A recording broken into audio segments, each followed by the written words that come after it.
It is the most legendary war in history. 1,000 ships to be launched for the sake of one woman. It begins with a beauty contest. Warriors, chariots, and horses. And ends with a giant horse unleashing destruction and annihilation. Whole walls fell over. A tale so powerful, it inspires 3,000 years of myth and legend. He was willing to sacrifice his own daughter. It is a story of armies divided. Deception, deceit. Stolen treasures. The decline, the catastrophe. An ancient world trade center. There were always enemies enough who wanted to have that place. And a war without end. It was a conflict between East and West. Now, archaeologists, literary detectives, and military analysts are uncovering evidence that the mythological city, destroyed by beauty and vengeance, may be real. This is the true story of Troy.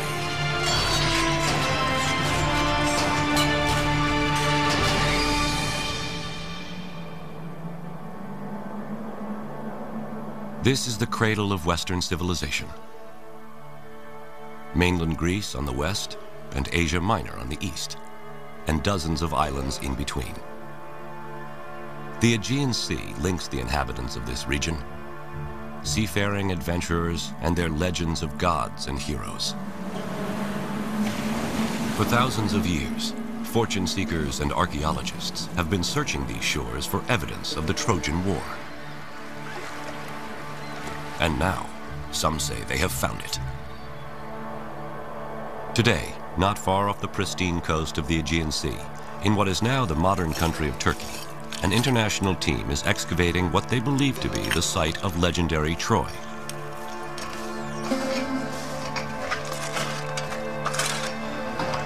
They claim they're finding evidence of a 5-acre city, complete with palace, streets, and a vibrant downtown.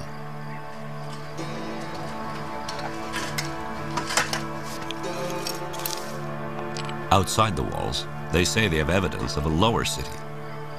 Ancient suburbs surrounded by a defensive moat built to prevent attacks by chariots, the ancient world's weapon of mass destruction.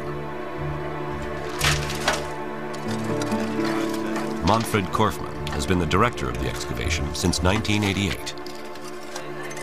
If you look around in this area, you see nothing. It's old fields, it's surface, but there was something in here. Here on this barren plain, Korfmann and his colleagues envision a fortified city that rivals ancient Athens. Dating to the late Bronze Age, the prehistoric time of the Trojan War. But, as in all things Trojan, there is a conflict raging. Some think Korfmann's finds are pure fantasy, as credible as the myth itself. Is this the site of ancient Troy? Did Troy actually exist? Why does its memory echo through time?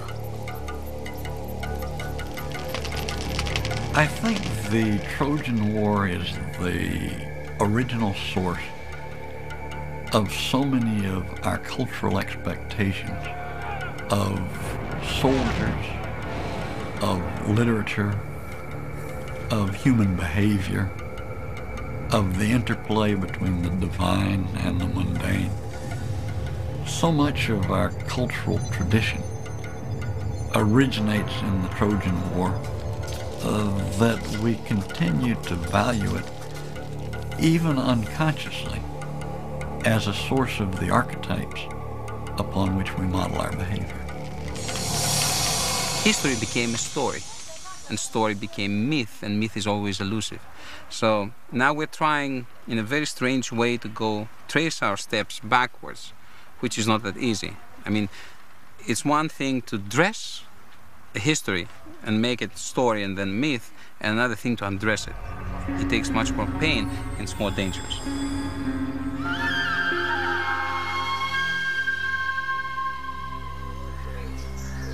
Although today some scholars have reservations about the existence of Troy, historians of the ancient world never doubted the Trojan War was history. Herodotus, Thucydides, and most other major figures of the Greek and Roman world assumed that the Trojan War was a historical fact. Here, on a beach not unlike that of Troy, classics professor Robert Garland recounts the tale. Well, it all began with the gods, as things of great moment tended to in the ancient world, and it began with the wedding of Peleus and Thetis, destined incidentally to be the parents of Achilles, the greatest of the Greek warriors at Troy. And they invited all the celebrities of the ancient world, all the gods, all the goddesses, except one. They didn't think it was a very good idea to invite Discord. Discord shows up anyway. She offers a golden apple inscribed with the words, "For the fairest." 3 goddesses, Hera, Athena, and Aphrodite, claim the apple and ask Zeus to be the judge. He wisely declines and instead appoints Paris, the handsome prince of Troy. And as often happens, each of the contestants offered a bribe. The one he gave the prize to, Aphrodite, offered him the bribe of the most beautiful woman in the world. But there was one problem. That woman was married. She was Helen, married to Menelaus, king of Sparta. Paris sails for Sparta under the guise of official Trojan business. When Menelaus, his host, was absent, he eloped with Helen back to Troy, and thus unleashed the fury that would become the Trojan War. Menelaus appealed to his brother Agamemnon, who was the overlord of the Greeks at that time. And Agamemnon summoned together all the Greek cities, all the kings, for a war of revenge to right the wrong that had been done to his brother. 1,000 ships assemble, but the gods cause the winds to cease. To appease the gods, Agamemnon must make the ultimate sacrifice: the ritual slaying of his own daughter. The winds blow, the fleet sails, and the war begins. The Greeks encamp around the walls of Troy, and for the next 10 long years, heroes are made and destroyed on the battlefield. Achilles, the celebrated Greek warrior, and Hector, the Trojan champion. As the war began to drag on in the 10th year, and it looked as if there was no end in sight, so the Greeks devised the ruse of the Trojan horse. The Greeks sailed off, and the Trojan horse was left outside the walls. The Trojans broke their walls down to let the horse enter, stuffed full as it was with Greek soldiers. And in the night, as the Trojans were celebrating, down came the Greeks out of the wooden horse, let in their companions, and proceeded to rape, pillage, and destroy.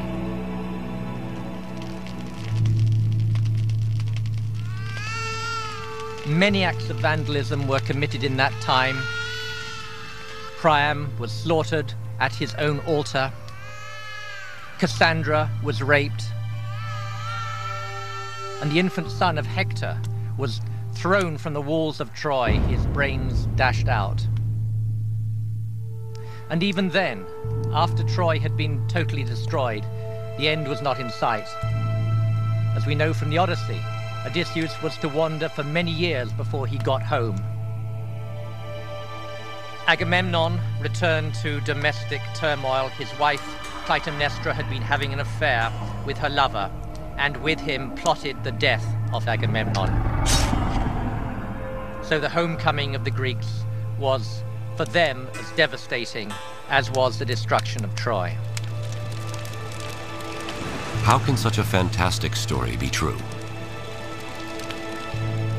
The legend of Troy comes to us first from the oldest writings in Western civilization, the Iliad and the Odyssey. Their authorship credited to the poet Homer. But Homer isn't born until 5 centuries after the war is thought to have occurred, and he is believed to have been blind and illiterate. Homer is our earliest witness for the Trojan War, and yet the Trojan War took place perhaps as many as 500 years before Homer's date. So how reliable can he possibly be? How can we trust this blind man's tale of lust and infidelity, human sacrifice, rape, blood, war, destruction, and the ultimate deceit? Is Homer's story the true story of Troy?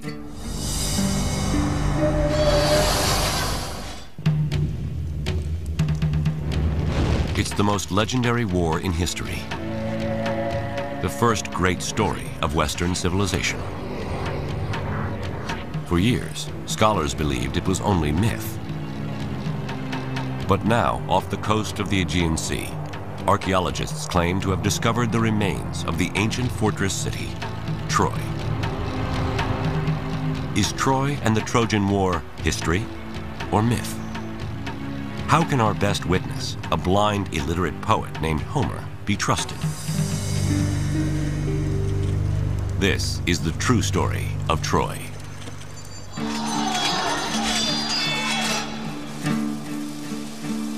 Like Troy, what is known of Homer is a mixture of history and myth. Although he is credited as the author of Western civilization's first works of literature, the Iliad and the Odyssey, very little evidence of Homer exists. Some scholars estimate that he lived around 750 BC, and that the father of Greek literature was from a place not far from Troy.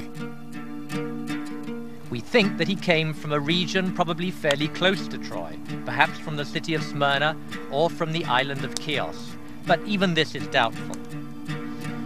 There's a strong tradition that he was blind, but other than that, virtually nothing can be said with any certainty about him.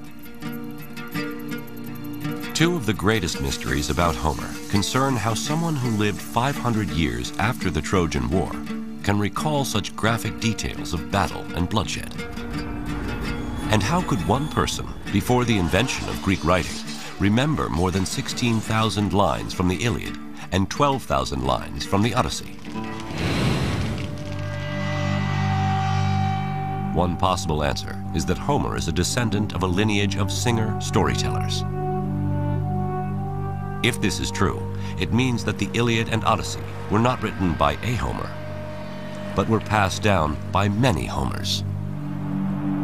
It's perfectly plausible that singers immediately began to sing about this famous conflict, that it was passed on from one generation to the next, not with any attention to historical accuracy, in which no one had any interest. All the details and all the fancy stuff, and the woman running away, and Achilles and Hector and the Trojan horse, all this stuff was generated by singers over the ages. Their contributions to the story were inherited by Homer, and he added his own twist to it. But if Homer is the last in a lineage of oral poets, how does the story of Troy transform from a memorized song to the first written story of Western civilization? In the 1930s, an American scholar by the name of Milman Parry, equipped with some of the first portable sound recording devices, discovers a way to return to a time when all of history was a song. Parry treks to Old World Balkan villages in Serbia and discovers singers who, just like Homer, sing epic songs of ancient battles and heroes.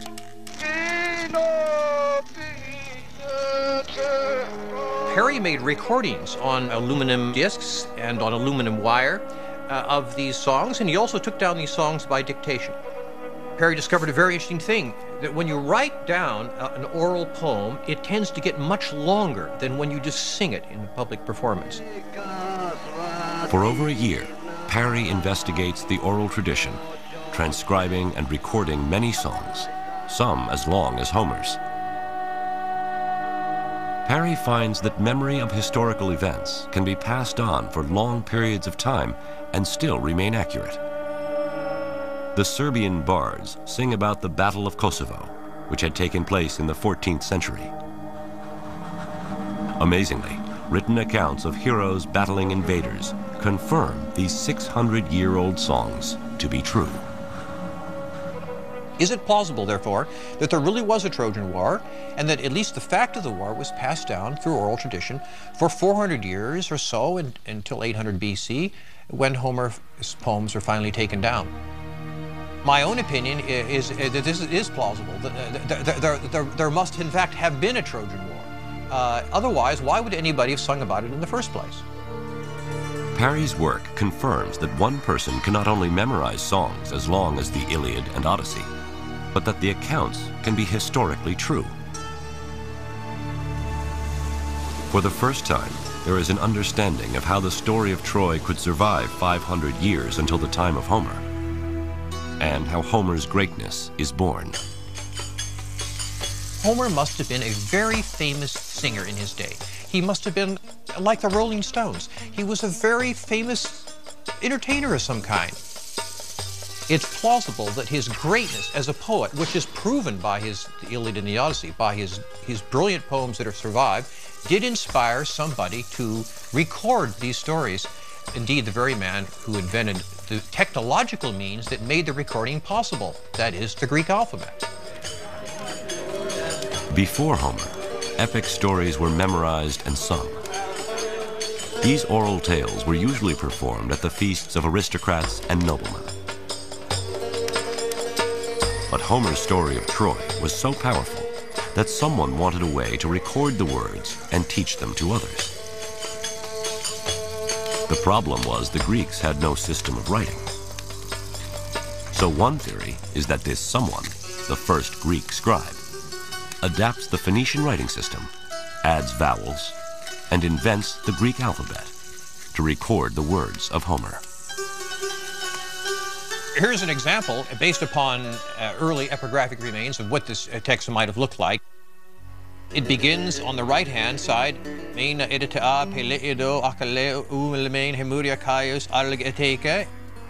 back and forth, as the ox turns, the Greeks said, comparing this style of writing to the plowing of a field, where you plow up one end and back the other and back again. Now, with Homer singing to a scribe, these heroic stories of Troy, the first in Greek history to be written down, inspire a much greater audience.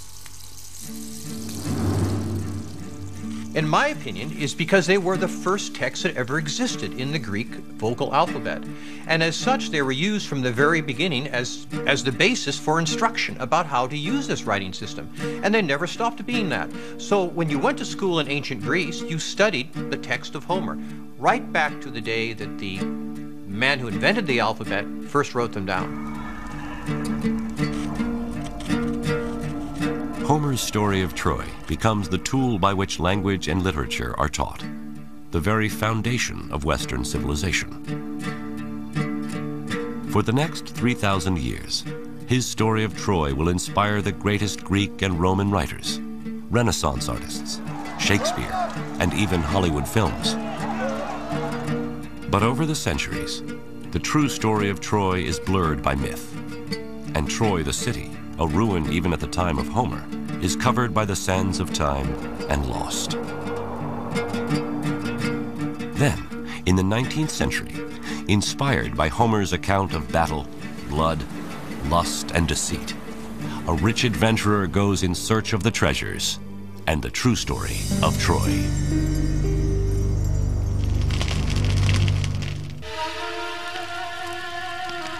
It is a Bronze Age clash of cultures. A battle over the most beautiful woman in the world. This tale of heroes, blood, lust, and deceit from a time before writing is sung for hundreds of years. Then the greatest of Greek singers, Homer, sings of Troy so powerfully, he inspires the invention of the Greek alphabet. Homer's Iliad and Odyssey are the first written works of ancient Greece and become the foundation of Western civilization. But over time, the story of Troy is obscured by myth, and the city is lost.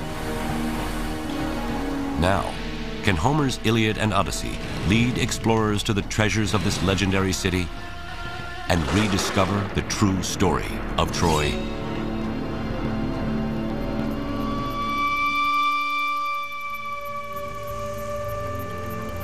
July 6th, 1827.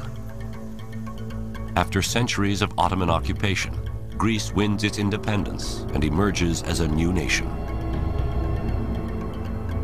Europe is smitten with everything Greek, and Homer's Iliad and Odyssey ignite Trojan fever. With a pick in one hand and the Iliad in the other, a German-American self-made millionaire, Heinrich Schliemann, sets off to uncover Troy. Heinrich Schliemann is actually a fascinating man. He's a Wall Street tycoon of the 19th century. He made a great deal of money speculating in Russia and in the United States, including the gold rush in California. Having made a great deal of money and therefore being able to retire from his business pursuits, he at this point can go and pursue what he claimed was a lifelong fixation with Greece and particularly with the Trojan War. Heinrich Schliemann has a knack for finding gold. He is in California for the gold rush, makes millions in St. Petersburg under the Tsars, and in his search for profit and adventure, he dresses as a Bedouin, circumcises himself, and sneaks into Mecca. In 1868, he moves to Athens and launches a campaign throughout the Aegean in search of the legends of Homer and ultimately Troy. Schliemann was not an archaeologist, but he had a sacred faith in Homer. I mean, Homer was his Bible. And this led him to discover things which nobody else had thought of discovering, of looking for, let's say. Schliemann sets out to look for a place that matches the landscape described by Homer in the Iliad. A vast plain where two great armies can battle, near the Aegean Sea, between the Scamander and Simois rivers. A place with high fortified walls, from which the Trojans could watch in horror as their champion Hector is dragged behind the chariot of Achilles around the city.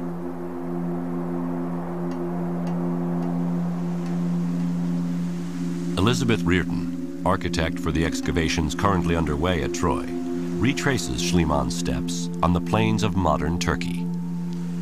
Heinrich Schliemann was convinced that Homer was writing about a place that actually existed. And he was also convinced that this place here, known as Hisarlik, was where he was going to find Troy.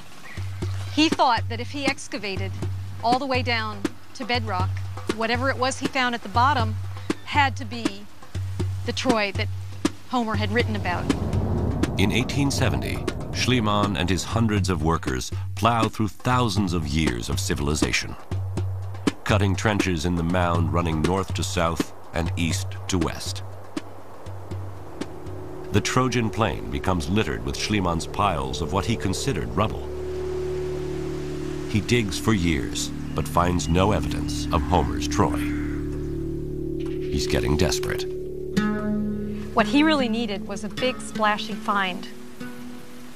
The man was very lucky because at the end of his third year of excavating, he made a find that fit that bill.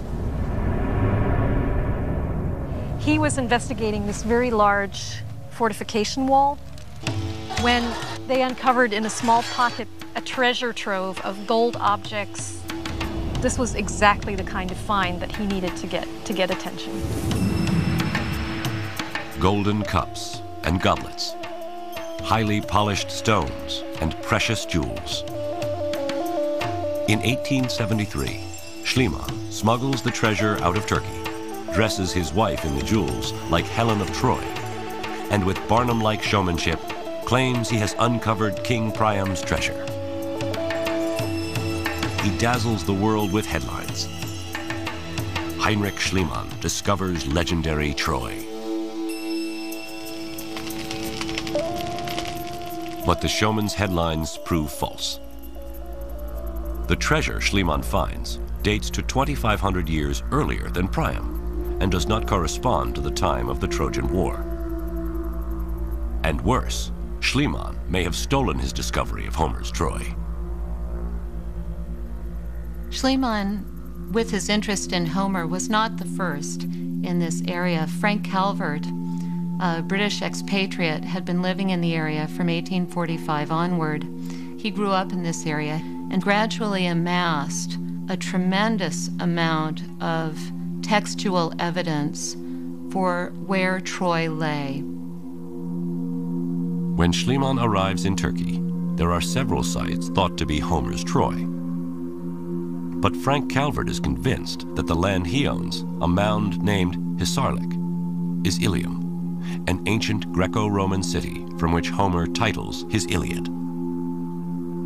Schliemann seeks out Frank Calvert. When Schliemann came to the Calvert house in August 1868, Calvert's house was full of artifacts and works of art that Calvert had excavated from Hisarlik, from Troy. Now, when they had dinner, Calvert told Schliemann all about his excavations, showed him what he had found, and Schliemann was clearly very impressed. Schliemann goes back to Athens, and without ever setting foot on the site, writes his first book on Troy. The problem is, he doesn't know the details. Calvert wrote Schliemann answers to Schliemann's many questions, one of which was, how high was the mound? Was it 20 meters or 100 meters high? The very fact that Schliemann would ask this question shows that he had absolutely no concept of the site itself. Though Calvert has been quietly digging by himself for years, Schliemann pours his vast wealth into a grand excavation with hundreds of workers and is anything but quiet. Schliemann tells the world that he is the sole discoverer of Troy and literally leaves Frank Calvert in the dust.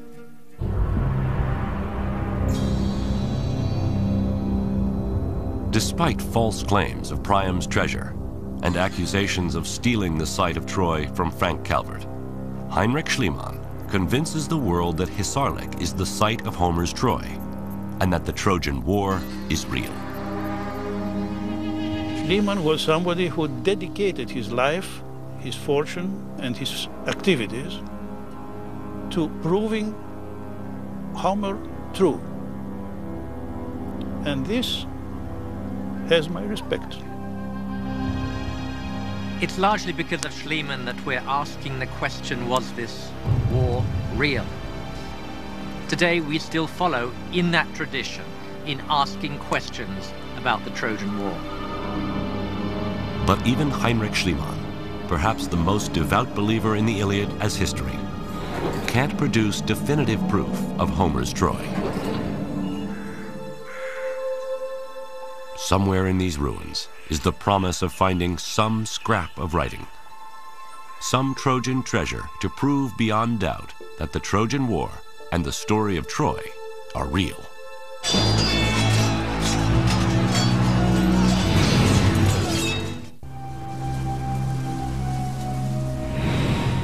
It is the most legendary war in history, fought around 1250 BC in the prehistoric Bronze Age. The tale of lust and battle is sung for 500 years, until Homer's story of Troy, the Iliad, inspires the invention of the Greek alphabet.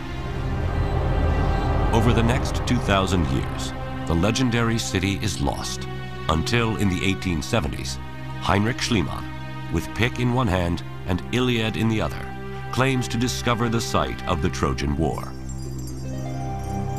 But his showmanship and unscrupulous ways cast doubt on his claims, and worse, his excavations destroy so much of the site that it is condemned as an unreliable witness in the search for the true story of Troy.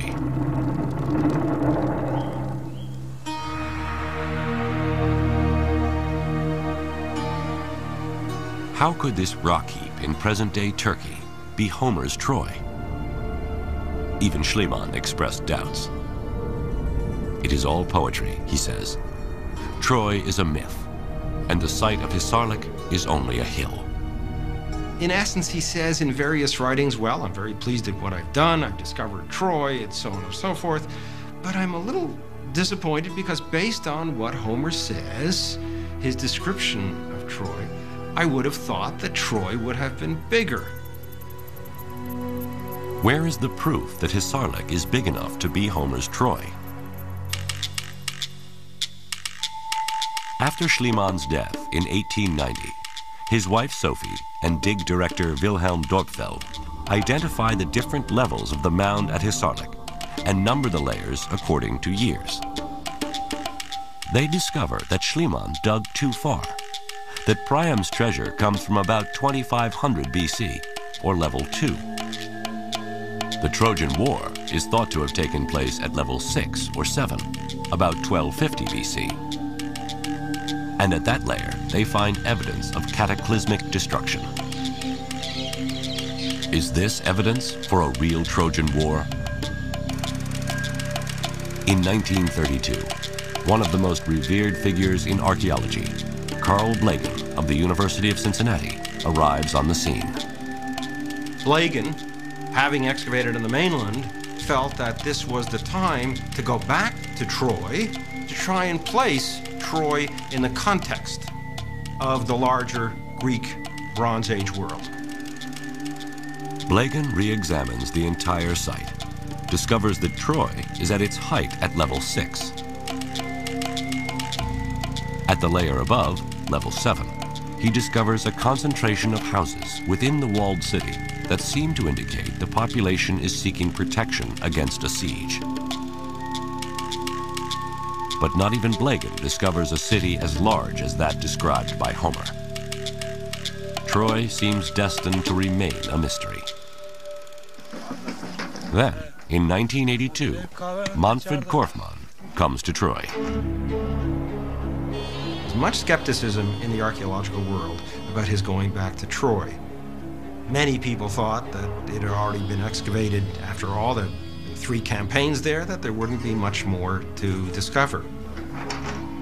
But Korfmann's campaign introduces 50 years of new technology to the excavation. One of his first discoveries is just south of Troy, along the Aegean.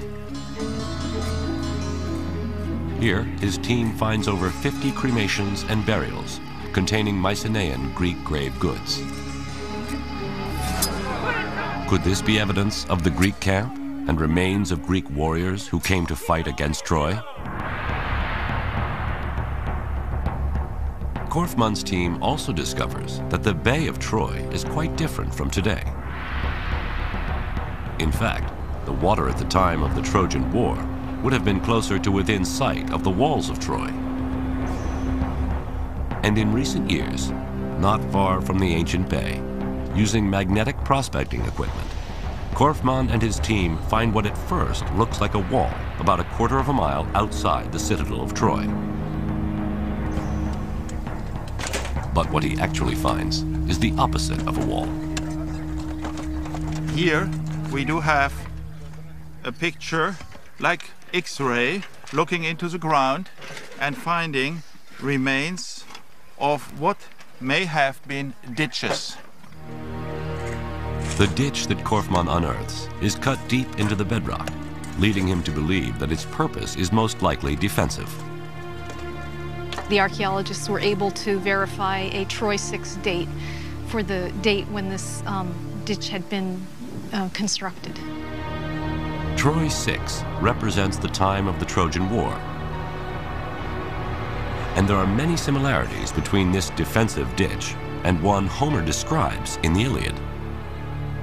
If you look at his description of the fortification ditch that's dug around the Greek camp, and then you look at the fortification ditch that we found, certainly that's a striking similarity between the two.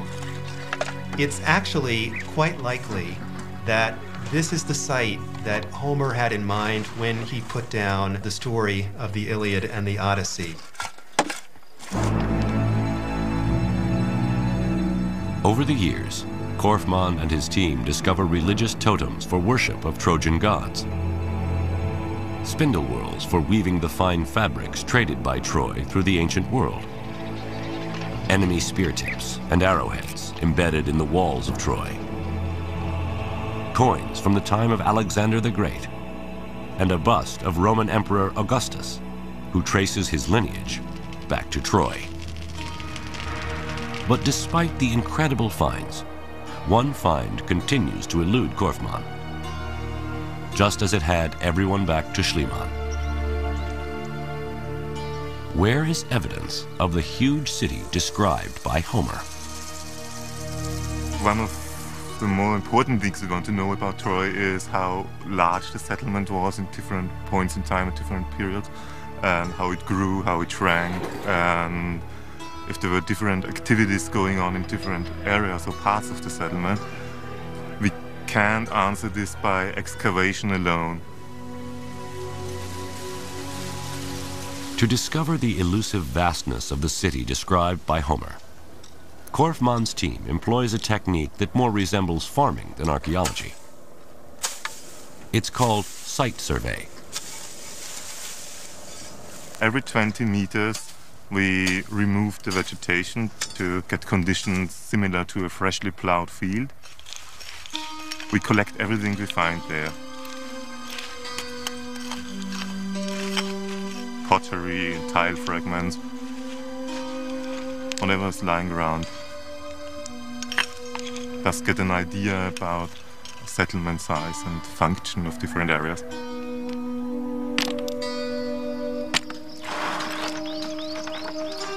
They bring their finds back to camp, where artifacts are washed, classified, and dated. It's a lot of broken pots, representing thousands of years. This year we covered about 15 hectares, about 400 points, and we collected more than 100,000 items from there, about 2 tons of material. A significant quantity of the pottery shards are from the Bronze Age, particularly the time just before the Trojan War. We can see how the area all the way to this ditch, and in the east, and where this ditch was covered by a Bronze Age settlement.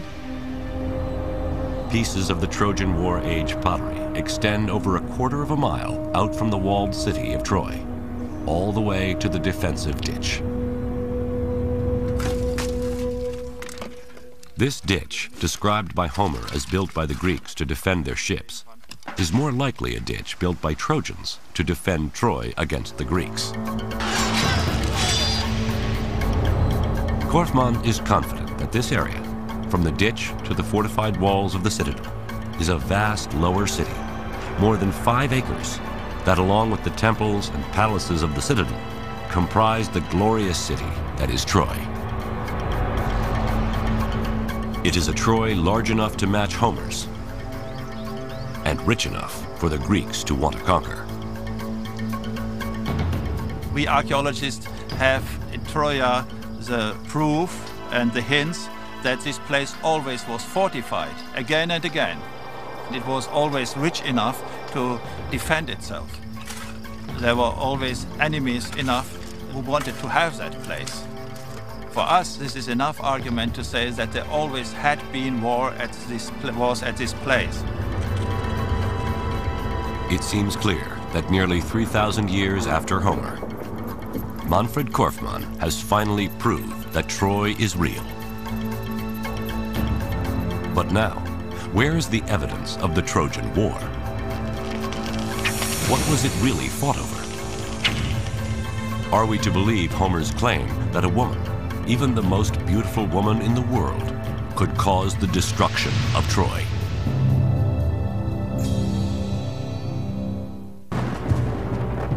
It is a Bronze Age clash of civilizations, fought around 1250 BC.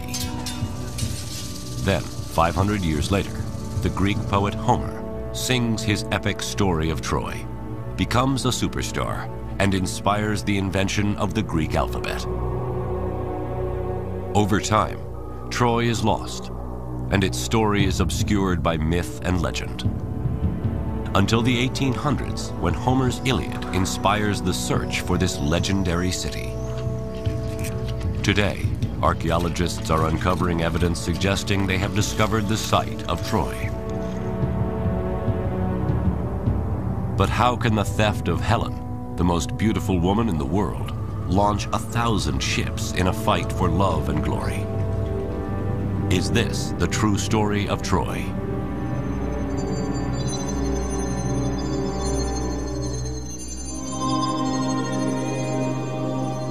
To the ancient Greeks, beauty is order. It is exemplified in the naked body, youthful and round, with tapered waist, high conical breasts, and curvaceous thighs.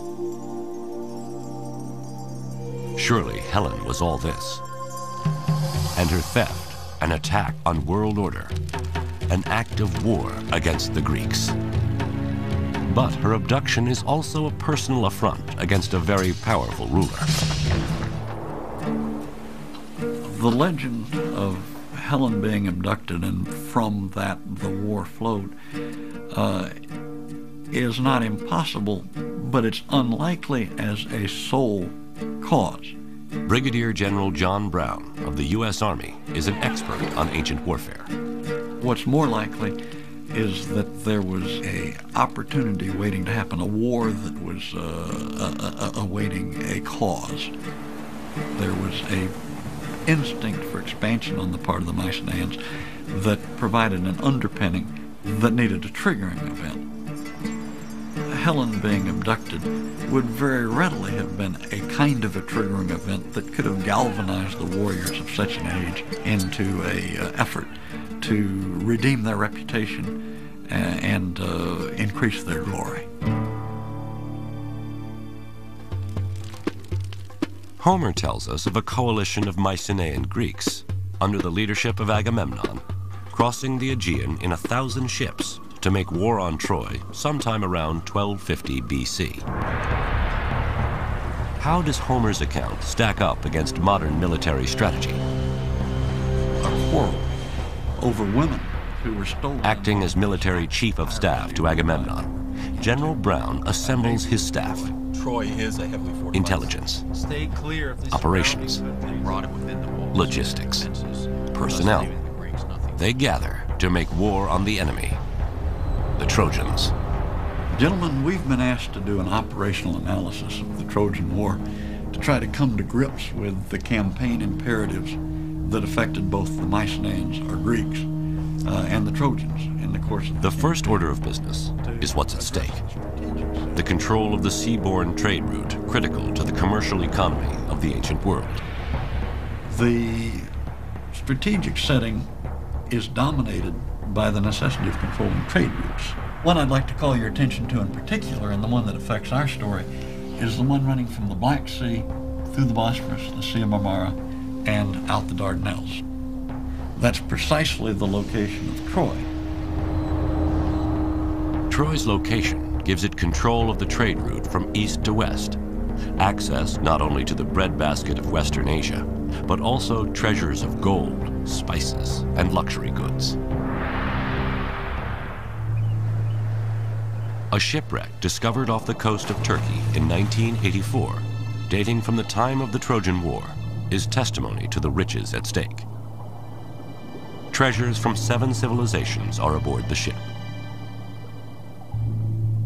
Gold medallions from Egypt, urns of oil and spices from the Far East, and ox-hide-shaped ingots of tin from Central Asia, and copper from Cyprus. In fact, these metals are found in the exact proportions for making bronze. 10 parts copper, 1 part tin. Bronze is made from tin and copper. When you control your access to those materials, you're controlling the industrial materials of the Bronze Age. Controlling bronze production in the Bronze Age is like controlling oil in the Oil Age.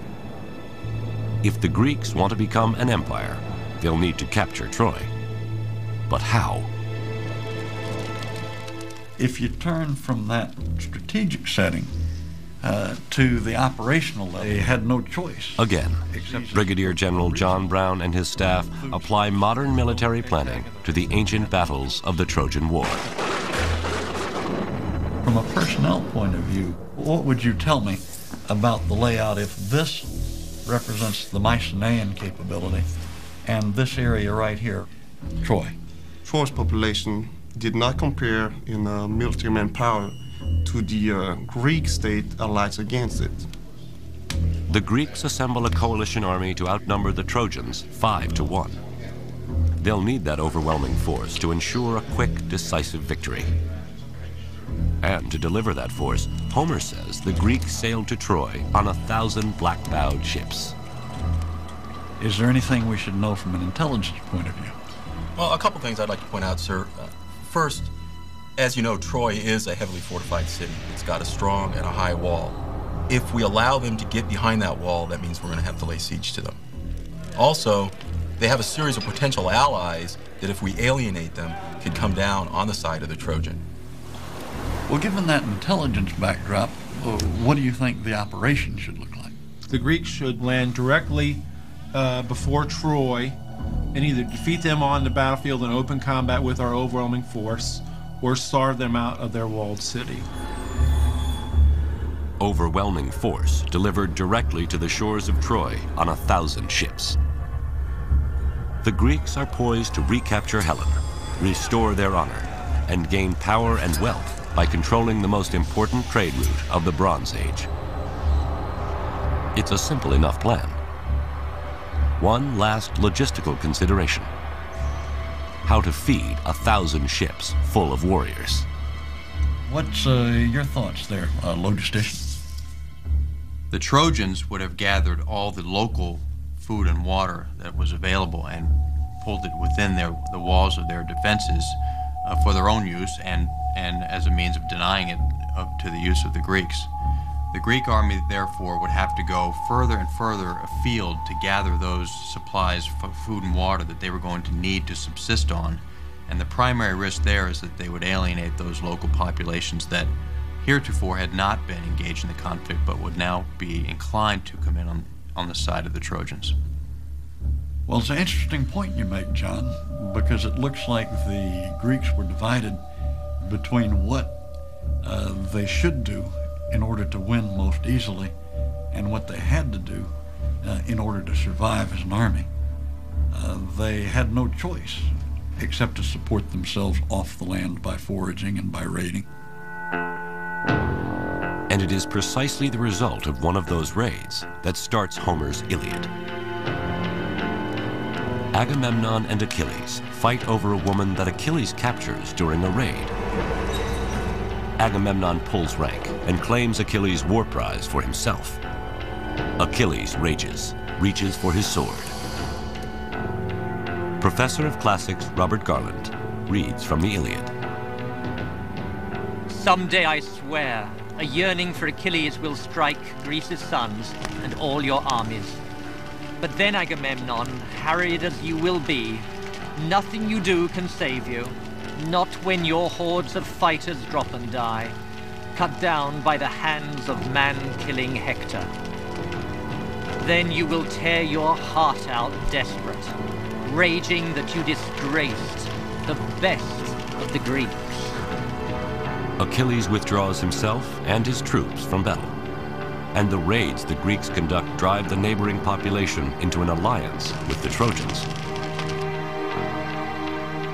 The Greeks lose their advantage of overwhelming force, and the war drags on for 10 long years with no clear victor. I think from the point where Homer begins the Iliad, where there is a quarrel between Agamemnon and Achilles, his most important warrior, it's clear that this is not altogether a coalition of the willing that he has brought to Troy.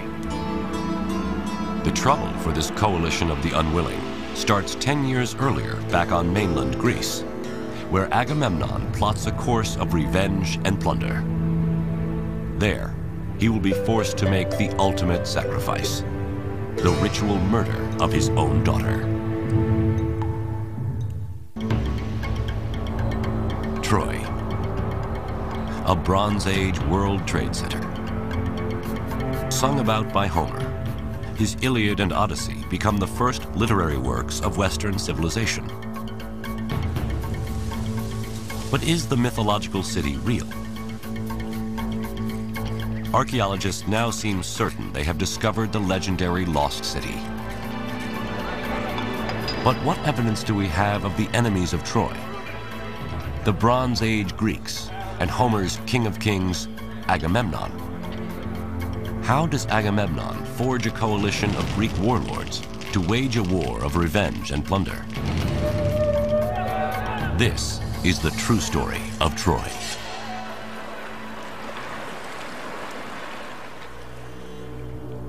West of Troy, across the Greek islands dotting the Aegean, lies mainland Greece. Athens, Sparta, Pylos, Olympus, and at their center, the largest and richest of the Bronze Age principalities, Mycenae. Hidden in these ruins is evidence of their wealth and power. Spiros Iacovides is the godfather of Mycenaean archaeology and director of excavations. I have been working here since '58, which means for 40 odd years. And I have come to love the place. Mycenaean civilization was a time of very active interconnections. People had to come through Mycenae or through the area of Mycenae wherever they wanted to go. Just the sight of this fortress sends a message of power to friend and foe alike. The city's walls rise 40 feet high and span 25 feet wide. Today, Christofilis Magidis, Assistant Director of Excavations, approaches the main entrance, a 20-ton stone carving called the Lion Gate, which dates to the time of the Trojan War. The main element here is the lion relief on top of the gate in the relieving triangle. Here we have an amalgam of political statements and religious allusions. The column represents the house of the king, and the lions, his power and protectors. It is a massive display of the king's divine right to rule. It's a very strong statement for the incomer at the first moment he enters the citadel.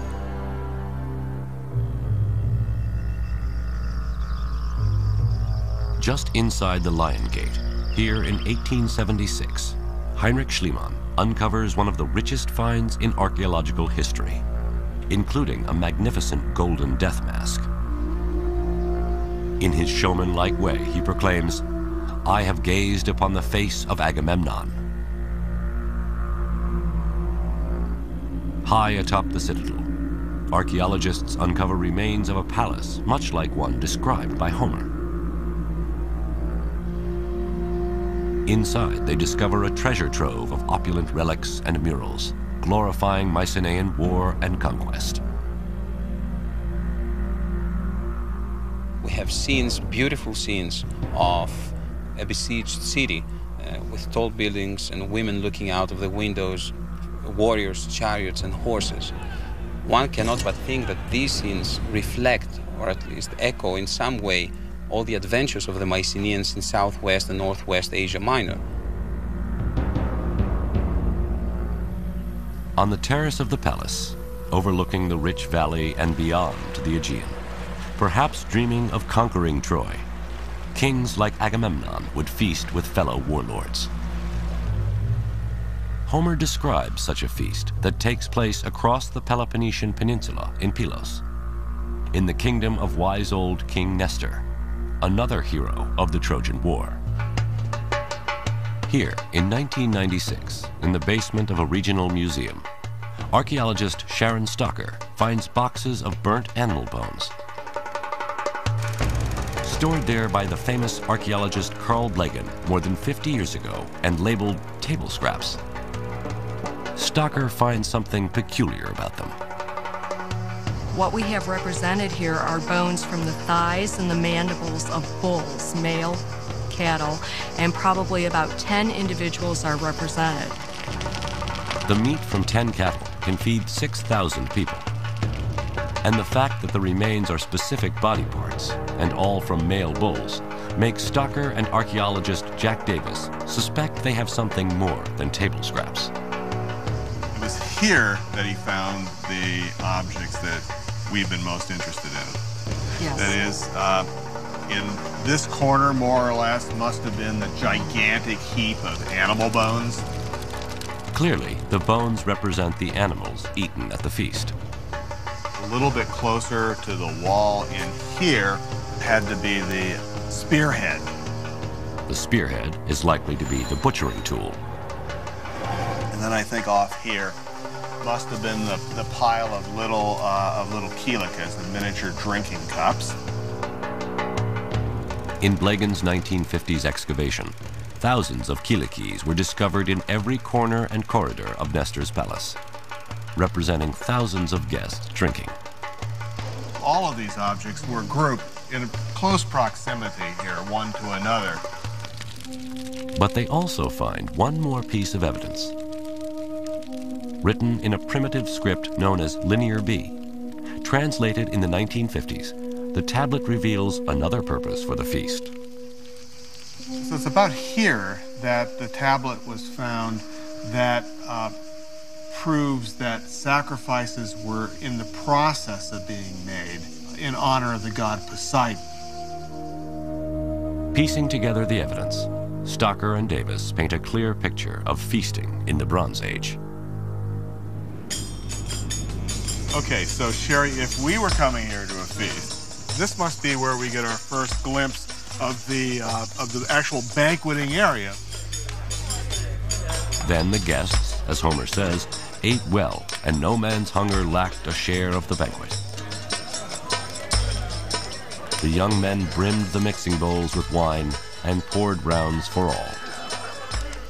And they would have seen the power of the kings displayed there on the walls above them as they were participating in the feast, as a kind of reminder of what the Mycenaeans were capable of doing. Yes. By providing this feast and sacrifice, the king presents himself as the messenger to the gods, and his call to war as divine destiny. Surely the feast in this setting is a persuasive weapon for a king luring warriors to join him in a battle against the Trojans. But as a final appeasement to the gods, King Agamemnon must make the ultimate sacrifice: the ritual murder of his own daughter.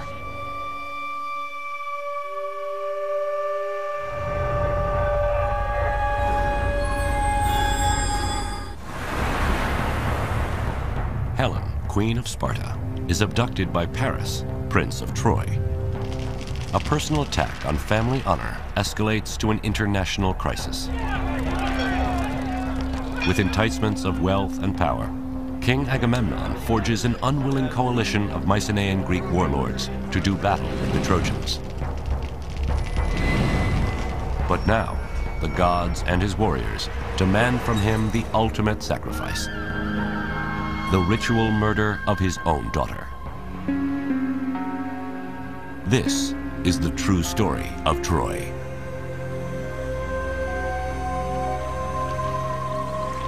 At perhaps the most disturbing intersection of mythology and history lies the practice of human sacrifice.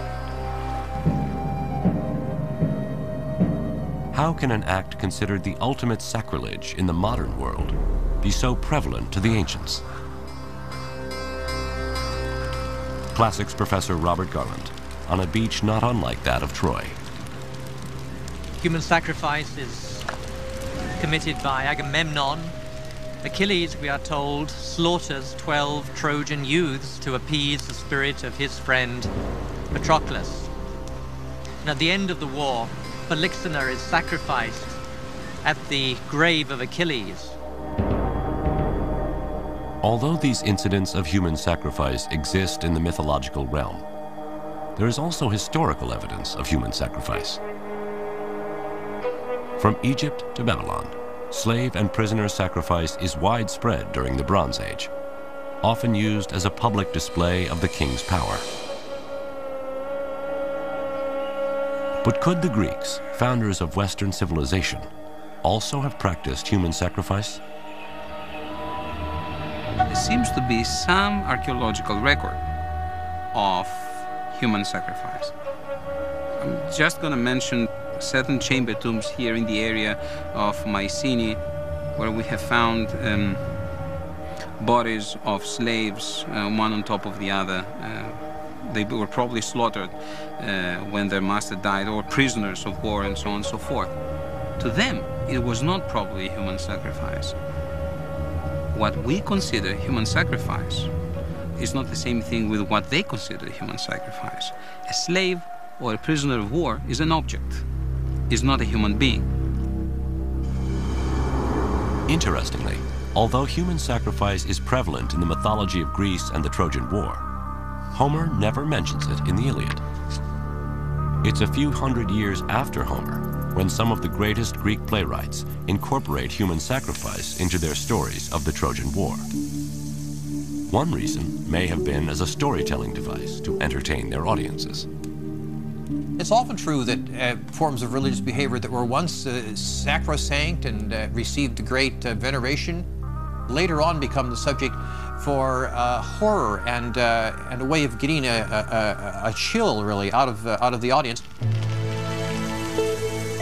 So in the story of the Trojan War, Agamemnon succeeds at assembling a coalition of Mycenaean warriors. But as they ready to set sail for Troy, the winds blow against them.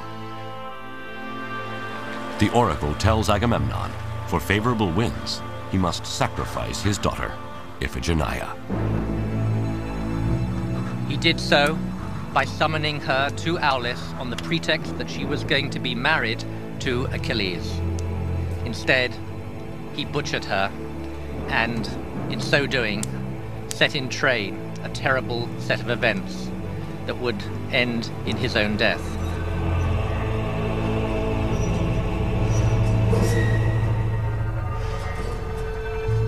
To the Greeks, this was a powerful message, whether real or mythological. In war, a king asks his subjects to sacrifice the lives of their sons. Now the king, by offering his daughter, is making a similar sacrifice. The Greeks may see it as democratic and egalitarian. If not us, why not the king? And if not our sons, why not his daughter? To us, the idea of sacrificing Iphigenia seems horrific. But given the religion and mores of the time, the sacrifice of Iphigenia was a supreme expression of commitment on the part of Agamemnon. He was so committed to the success of this enterprise that he was willing to sacrifice his own daughter. That must have had an effect upon the psyche of his soldiers, because they recognized how dedicated he was and how much he expected of them.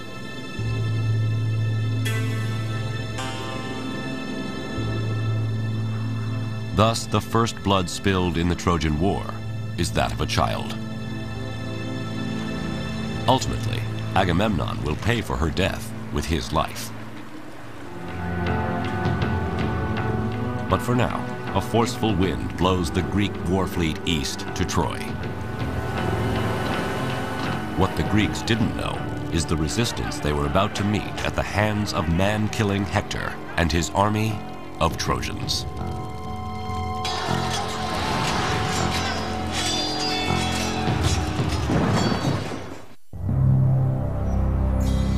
To forge a coalition of Mycenaean warriors and satisfy the gods, Agamemnon makes the ultimate sacrifice, the ritual murder of his own daughter.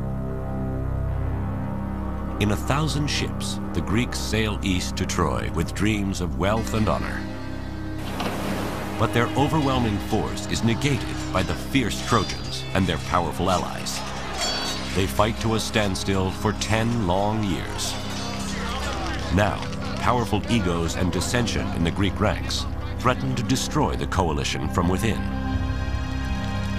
This is the true story of Troy. It is an epic clash of civilizations, a defining moment in prehistory to which, once again, Homer may be our best witness. In the 16,000 lines or so of Homer's Iliad, he explores all the major questions which we still grapple with as we make war today and consider the questions around warfare. The justification for a major military exercise, the accountability, the quality of military leadership, the nature of courage and cowardice on the battlefield, and indeed what happens to victors and defeated alike in the face of day-to-day brutality. And yet, in his Iliad, Homer doesn't chronicle the entire 10 years of battle. He focuses on just 4 days of the war's 10th and final year. He brings us, I think, to the very heart of what human conflict is all about. Some of his most memorable descriptions are of men dying. The 240 deaths that occur in the Iliad, all are different. Homer must have seen action at first hand. He must surely have gone over the battlefield at Troy and tried in his own imagination to recreate how this battle took place. We see warfare from so many different angles, and we see it up close and personal from Homer. Warriors face off on the battlefield, calling out names and insults. Soldiers thrust spears through enemy eyes, swinging swords, hacking off limbs. Homer says black blood stains the battlefield. His name defines this brutal age of warfare, known as the heroic or Homeric era. This was very much an individual contest for personal glory. And there was believed to be a glory in the nature of your opponents and in the extent of your success over them. It's a bit more tribal. The nature of your military reputation depends upon who you individually fight and how well you do against them. Homer describes many duels, but one he portrays as the ultimate duel, the one to end 10 years of war. Menelaus, the offended husband of Helen, is challenged by Paris, Helen's Trojan lover. If Paris kills Menelaus, Helen stays in Troy and the Greeks withdraw defeated. If Menelaus kills Paris, he reclaims Helen, takes a king's ransom of gold from Troy, and Greek honor is restored. The two armies sit down and the duel takes place. This is sanity, Homer is saying. This is how it should be. But it's not how it goes. Menelaus and Paris cross swords, risking life and honor to end a decade of conflict.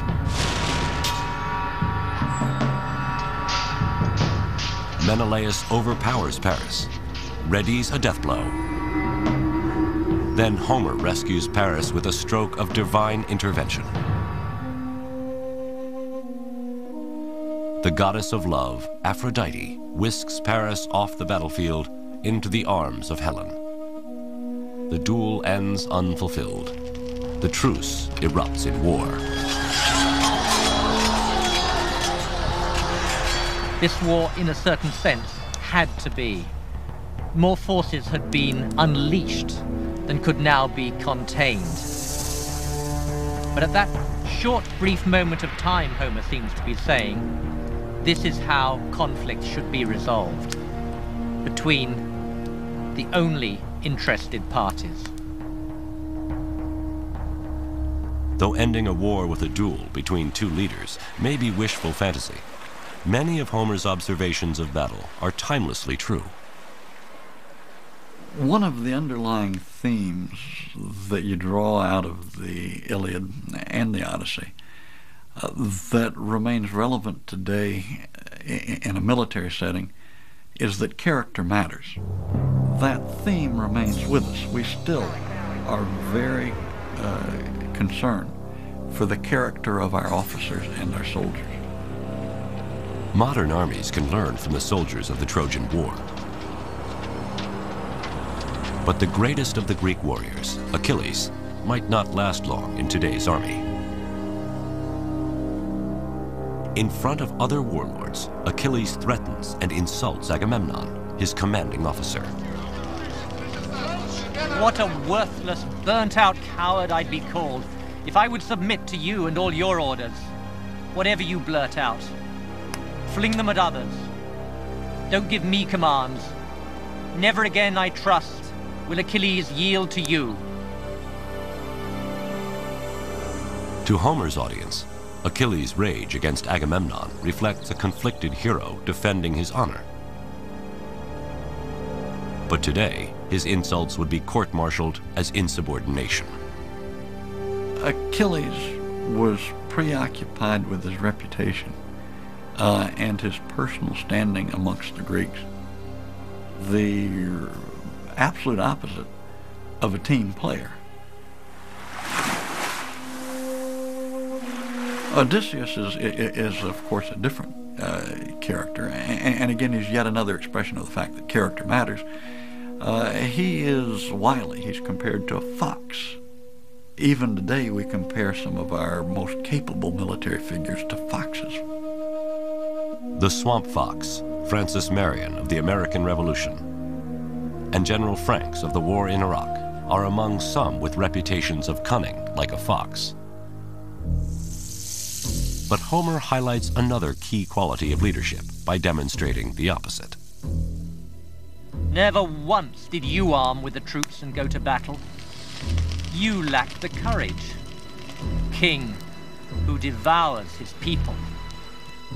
Unlike an ideal general like George Washington, who leads his troops by example, Agamemnon is accused of hanging out in the back while others fight and die. Agamemnon is arrogant, overweening, very much given to advance his own personal agenda, and inclined in the mind of others to take advantage of his position for his personal gain rather than to be a servant of the rest. Ironically, the soldier who is idealized by Homer is Hector, who fights for Troy. He has the character of the model soldier and citizen. Hector is more inclined to set the welfare of his people and his city above his own reputation and his own survival. And ultimately, he faced down Achilles even though he knew that the odds were against him and that his time was up. The battle between the two greatest heroes, Greek Achilles and Trojan Hector, is the climax of the Iliad and Homer's story of Troy.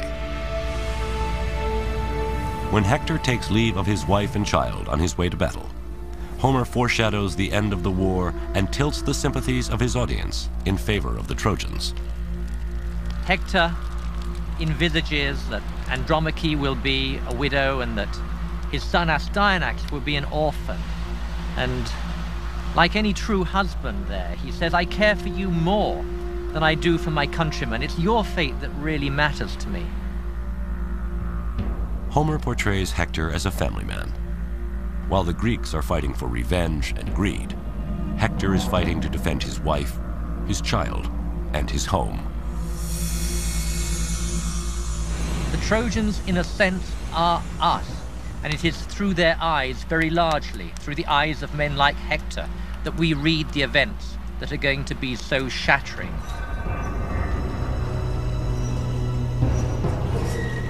Hector sees Achilles charging like a stallion. Achilles closes, helmet flashing, throws his spear and misses. Hector hurls his spear, striking Achilles' shield dead center, and glances off. Hector draws his sword and charges, but Achilles has a second spear and drives it clean through Hector's neck. Hector falls to the dust and gasps, pleading with Achilles to return his dead body to Troy. But Achilles promises to feed his body to the dogs, lashes his corpse to his chariot, whips his horses to run around the walls of Troy, and as Homer says, defiles Hector's body in the land of his own fathers.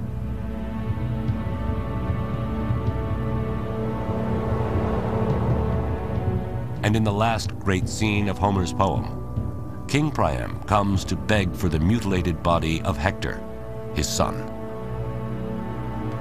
King Priam comes and he grasps the man-slaying hands of Achilles, and like a suppliant, he appeals to Achilles' compassion. And Achilles yields, and the two men collapse together in an acknowledgement of their human identity. They're no longer Greek and Trojan. They're no longer deadly enemies. Instead, they are like father and son. It is here where Homer reveals his subversive mission. He ends what is perhaps the world's greatest war story with an anti-war message. We are all human. We are all fathers and sons. We all have attachments that go way beyond our national identity. We are human beings, first and foremost.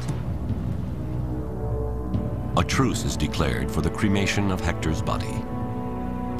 Funeral laments are sung. The flames from the fire consume his corpse, and looming are the walls of Troy. Homer does not elect for a Hollywood ending. He elects for an ending which reminds us that more slaughter is to follow. Homer is saying to us, his audience, in a way, you are not to be trusted. More havoc will surely follow. More brutality, more carnage, and ultimately, too, the destruction of Troy. Although this completes Homer's story, the true story of Troy does not end here. Suddenly, the Greeks are gone, and a wooden horse stands outside the gates of Troy.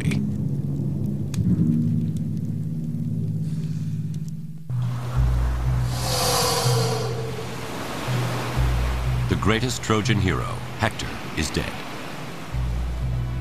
Killed in battle by the Greek hero Achilles. After defiling Hector's body, Achilles agrees to surrender Hector's corpse to the Trojans. An uneasy truce is called as Hector is cremated before the walls of Troy. But when dawn breaks and the Trojans brace for another Greek attack, they discover their enemy is gone and a wooden horse stands outside the city gates. This is the true story of Troy. The most famous symbol of Troy, the Trojan horse, comes to us from legends other than Homer's Iliad. The legend tells us that this was a war that was not won by uncommon acts of valor, by steadfastness and military discipline, all the qualities that we might expect. On the contrary, it was won by a devastating ruse. It was won by deception, deceit, and conspiracy, and all the things that we might consider to be dishonorable in the conduct of warfare. Everyone knows the story. After 10 years of battle, the Greeks and Trojans fight to a standstill. Then Odysseus comes up with a plan. The Greeks build a giant wooden horse, leave it as an offering to the Trojans, and then sail away. Some Trojans are skeptical. Laocoon warns, beware of Greeks bearing gifts. But myth says he and his sons are silenced by serpents that drag them into the sea. The Trojans desperately want to believe that the horse is a peace offering. And the Trojans broke their walls down to let the horse enter, stuffed full as it was with Greek soldiers. And in the night, as the Trojans were celebrating the departure of the Greeks, down came the Greeks out of the wooden horse, let in their companions, and proceeded to rape, pillage, and destroy. By hiding in the belly of the wooden horse and tricking the Trojans into lowering their guard, the Greeks finally penetrate the massive walls of Troy. All of Hector's fears, why he was willing to risk his life to defend his homeland, are about to become true. Priam was slaughtered at his own altar. Cassandra was raped. and the infant son of Hector was thrown from the walls of Troy, his brains dashed out. With Hector's mother and father hacked to pieces, his sister sacrificed, his son murdered, and his wife carried off to the bed of a conquering Greek, his family's seed is wiped from the earth forever.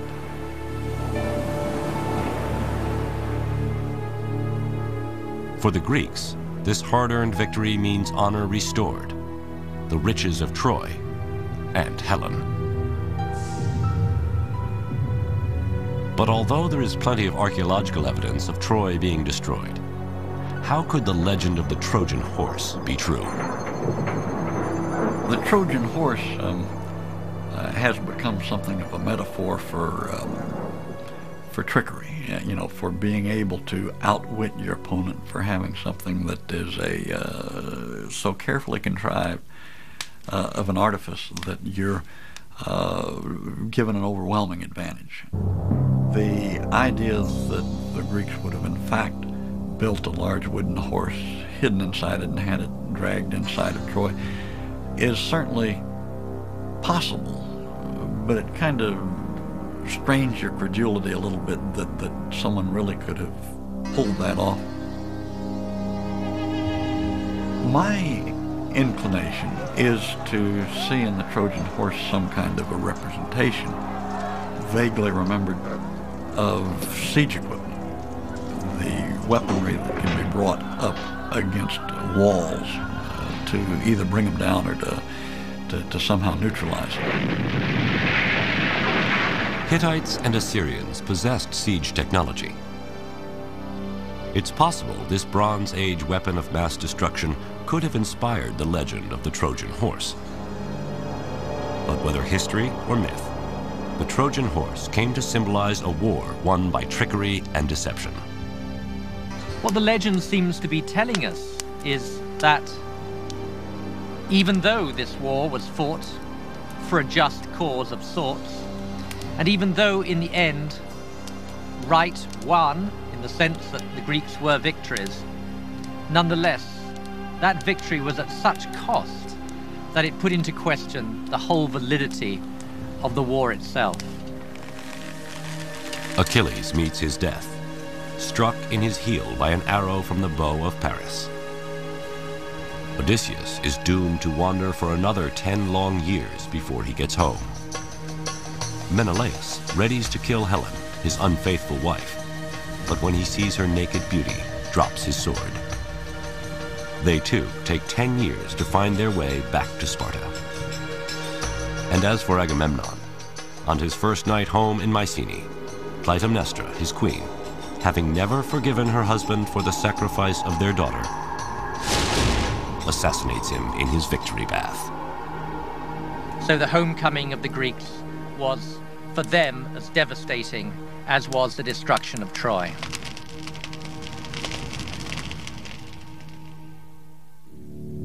In fact, history tells us in the wake of the Trojan War, not only do the Mycenaean kingdoms collapse, but the entire Bronze Age comes to an end. There is much speculation as to its cause: civil war, outside invaders, or a string of devastating earthquakes. Greece falls into a dark age for nearly the next 500 years, until the time of Homer. What survives through the Dark Ages is the story of Troy. If you contextualize this war and you see what comes after that, the decline, the catastrophes, the economic collapse, the Greeks never managed again for the next 400 years to come together as a nation. That was most probably the last glorious event before the disintegration, before the dissolution and the fragmentation of the Mycenaean world. And I think that's why it stayed in the memory. And as Homer sings stories of Troy, the rage of Achilles, the beauty of Helen, and the valor of Hector, his songs inspire the invention of the Greek alphabet. The Iliad and Odyssey become the foundation of Western literature, and Troy is emblazoned forever into the history of the world. The Iliad and the Odyssey had enormous impact in the Archaic period, the 7th, 6th, 5th centuries BC. And so, by extension, it's not surprising that people wanted to go to the site where that war was believed to have taken place. Then the residents realized that they need to market the city very aggressively, almost like a Disneyland of antiquity.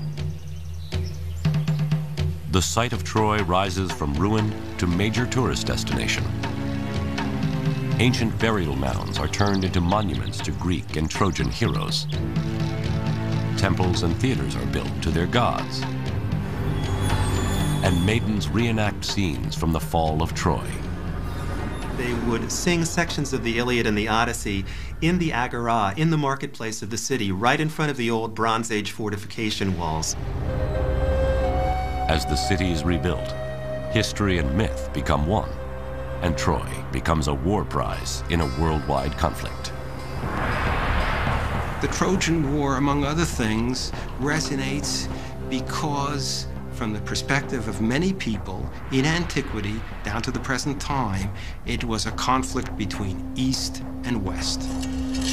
In a way, it's the beginning of the combative stances of both sides. It's us against them. Now, the tourist destination of Troy attracts more than just tourists. First, Persian King Xerxes stops at the site in 480 BC on his way to sack Greece, claiming to avenge his Trojan ancestors. Then in 334 BC, Alexander the Great stops at Troy to pay homage to Achilles on his way to Persia. He goes to the Temple of Athena, where he saw a range of armaments associated with the Trojan War.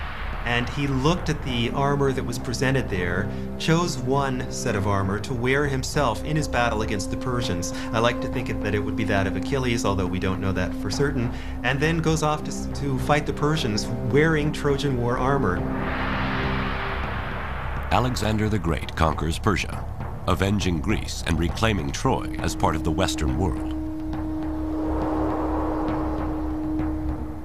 Just as Alexander links himself to the Greek hero Achilles, Julius Caesar claims lineage to the Trojan hero Aeneas. And Rome adopts Troy as its mother city.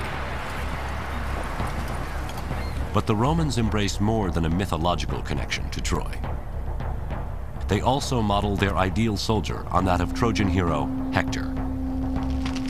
The Romans would say that the ideal soldier was disciplined, was a team player, was willing to sacrifice himself for the welfare of others, was willing to efface his personal glory for the good of the whole.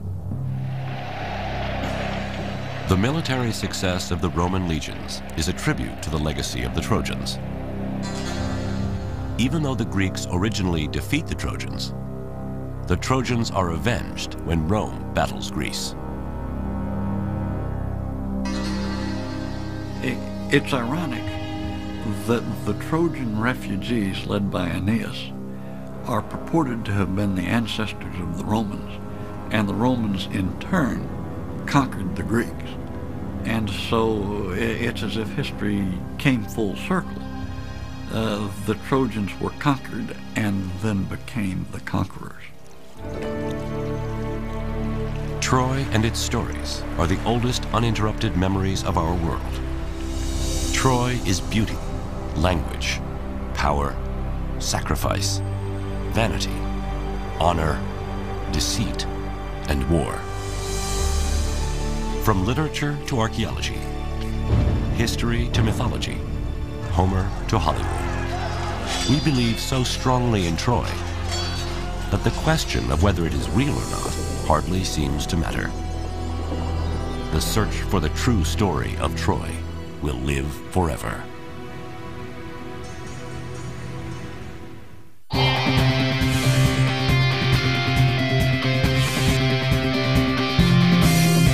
There are always going to be surprises.